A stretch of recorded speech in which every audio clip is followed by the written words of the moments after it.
স্বাধীনতার সুখ। বাবুই পাখিরে ডাকি বলিছে চড়াই, কুঁড়ে ঘরে থেকে করো শিল্পের বড়াই। আমি থাকি মহা সুখে, অট্টালিকা পরে তুমি কত কষ্ট পাও রোদ বৃষ্টি ঝড়ে।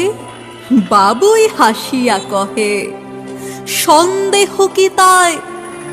কষ্ট পাই তবু থাকি নিজের বাসায়। পাকা হোক তবু ভাই পরেরও বাসা, নিজ হাতে গড়া মোর কাঁচা ঘর খাসা। কবিতাটির উপদেশ: পরের অধীনে পরের বাড়িতে বাস করার চেয়ে স্বাধীনভাবে নিজের কুঁড়ে ঘরে বাস করা ঢের ভালো।